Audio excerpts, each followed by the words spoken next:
आज फिर एक छोटी सी बात पे मोहन से तू तड़ाक हो गई। अब तो आंसू भी नहीं निकलते, आंखों से दिल अंदर ही अंदर रो लेता है। राधा शादी होकर जब आई थी तो उसने बहुत कुछ सोच रखा था अपनी ज़िंदगी के लिए, लेकिन अपना सोच होता कहाँ है। मोहन तो उसके ऊपर चिल्लाकर ऑफिस चला गया, लेकिन राधा बहुत उदास हो गई। फिर उसने सभी को नाश्ता कराया, लेकिन राधा से हमेशा की तरह कुछ भी नहीं खाया गया। उसने घर का सारा काम खत्म किया, फिर पुराने दिनों के बारे में सोचने लगी। शादी के पहले के दिनों के बारे में सोचने लगी। कितना कुछ करना चाहती थी वो अपनी ज़िंदगी में, लेकिन बस शादी ही नहीं करना चाहती थी। राधा सबसे छोटी थी अपने घर में। उससे बड़ी एक बहन थी और 2 भाई थे। पापा नहीं थे। बस यही एक वजह थी कि वो हर एक बात पे चुप रह जाती। जो जैसा कह देता उसको करना पड़ता था माँ की खातिर, क्योंकि वो भाइयों पे ही आश्रित थी। शादी से पहले बहुत हाथ पैर मारे कि नौकरी लग जाए, लेकिन उसकी कोशिश रंग लाती। इससे पहले उसकी शादी तय कर दी गई भैया ने। लड़कियों का क्या है, एक सपना टूटता है तो कुछ समय के बाद दूसरा सपना देखना शुरू कर देती हैं।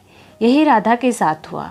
उसने भी मोहन को लेकर तरह तरह के सपने बुनने शुरू कर दिए। लेकिन जब राधा ससुराल आई तो उसने देखा यहाँ पर सासू माँ का शासन चलता है।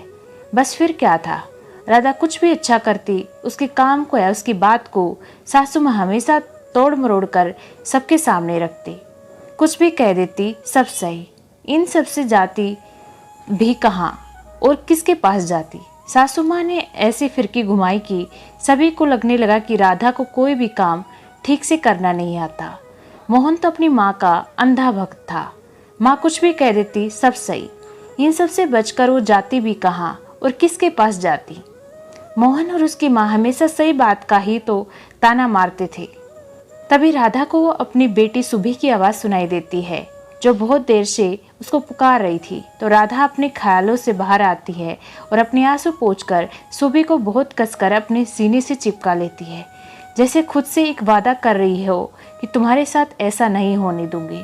सुबह समझ जाती है कि आज पापा से ज़रूर लड़ाई हुई है, और वो यह भी समझ जाती है कि माँ ने कुछ भी नहीं खाया होगा।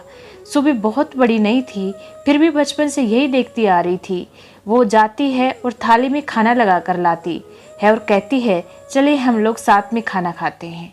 आज राधा को महसूस हुआ था कि इन 7 फेरों का वजन कितना भारी होता है। औरतें इसलिए इसके वजन से बाहर निकल नहीं पाती हैं।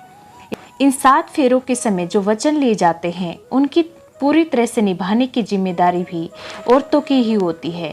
काश बेटियों की जगह बेटों की विदाई होती, तब पता चलता बेटों की माँओं को कि कैसे दूसरे घर में अपनों के बिना रहा जाता है और कैसे हर बात पे अग्नि परीक्षा दी जाती है। काश इन 7 फेरों का वजन कुछ तो कम होता। दोस्तों, आपको ये कहानी कैसी लगी कमेंट करके ज़रूर बताइएगा। मेरी वीडियो को लाइक और मेरे चैनल को भी ज़रूर सब्सक्राइब कीजिएगा। धन्यवाद दोस्तों।